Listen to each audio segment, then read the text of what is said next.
ஜென்ம ஜென்மோ ஜென்மி ஸ்ரீச்சரண் ஸ்ரீ பாக்ய சாய். அனைவருக்கும் சாய் சுப நமஸ்காரங்கள். நிலக்கோட்டையிலிருந்து சாய் உமேஷ். ஓம் ஸ்ரீ சத்குரு பகவான் பாட்டி சித்தரின் லீலாமிர்தம் 38. கோவை திருமதி ராதாமணி அவர்கள் முதலில் பாட்டியை தரிசிக்க வரும்பொழுது அவர் மற்றும் அவரது குடும்பத்தினர், உறவினர்கள், நண்பர்கள் என ஒரு சேர ஒரே வேனில் பயணப்பட ஏற்பாடு செய்யப்பட்டு இருந்தது. திருமதி ராதாமணி அவர்களின் மூத்த மகள் மோனிகா என்பவருக்கோ பாட்டியை பார்க்கவும் உடன் பயணிக்கவும் பேராசை. ஆனால் வேனில் அமர இருக்கை இல்லை. அப்பொழுது ஆச்சரியமாக உடன் பயணிக்கும் நண்பர் வராத சூழலை தொலைபேசியில் தெரிவிக்க அவரது இருக்கையில் மோனிகா அவர்கள் பயணப்பட்டார்கள். வரும் வழியில் பல்லடத்தில் இவரது மகள் மோனிகா அவர்கள் பாட்டிக்கு துளசி மாலை சாற்ற ஆசைப்பட்டு ஒரு மாலை ஒன்றை வாங்கிக் கொண்டார். டாக்டர் நடராஜன் ஐயா தோட்டத்தில் வாசம் புரியும் பாட்டி சித்தரை பயத்துடன் அணுகி அம்மாலையை அணிவித்தார் மோனிகா.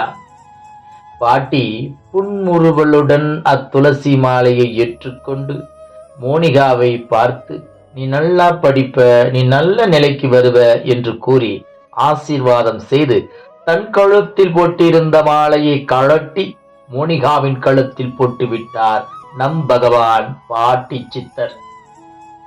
இந்த சம்பவத்தை அந்த நேரத்தில் திரு ரங்கராஜ், திருமதி ராதாமணி தம்பதியினர் சாதாரணமாக எடுத்துக்கொண்டாலும் பின் நாட்களிலே 10ஆம் வகுப்பு பொதுத் தேர்வில் 500க்கு 497 மதிப்பெண் எடுத்து மாநில அளவில் 3ஆம் இடம் பெற்று வெற்றி பெற்றதை கண்டு பாட்டியின் கருணையை நினைந்து மிரண்டு போனார்கள். மேலும் மோனிகா அவர்களுக்கு ரூபாய் 50,000க்கு மேலாக பரிசு தொகைகள் கிடைத்தது. அதை வைத்துதான் அடுத்து வந்த மாதங்கள் குடும்ப சுமையையும் இரு மகள்களின் படிப்பு செலவையும் சமாளிக்க முடிந்தது. ஏனெனில் அந்த நேரத்தில் இத்தம்பதியினர் பொருளாதாரத்தில் மிகவும் பின்தங்கி இருந்த சூழல் அது. ஒரே கல்லில் 2 மாங்காய் என்று பழமொழிக்கு ஏற்ப ஒரே லீலையில் மோனிகாவின் கல்வி, பொருளாதார நிலை இரண்டிலும் மேம்படச் செய்தார் நம் பகவான் பாட்டி சித்தர். பாட்டியை தரிசித்து வந்த பின் படிப்படியாக இவர்களது பொருளாதார முன்னேற்றம் கண்டது.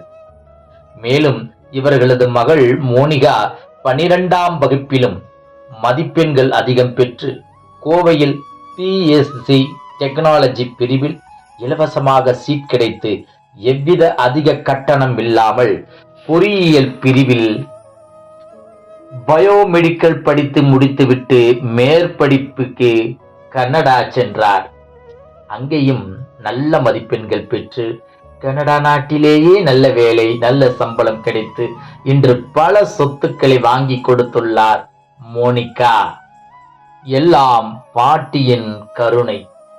இன்று திரு ரங்கராஜ், திருமதி ராதாமணி குடும்பத்திற்கு மிக பெரிய தூணாக இருப்பது பாட்டியின் கருணையை பெற்ற மோனிகா அவர்கள்தான். மோனிகாவை இந்த நல்ல நிலைக்கு கொண்டு வந்தது பாட்டியின் கடைவிழி பார்வைதான் என நெக்குருகி பகிர்ந்து கொண்டார் திருமதி ராதாமணி அவர்கள். ஜெய் குரு பாட்டி, ஜெய் குரு பாட்டி, நற்பவி பாட்டி.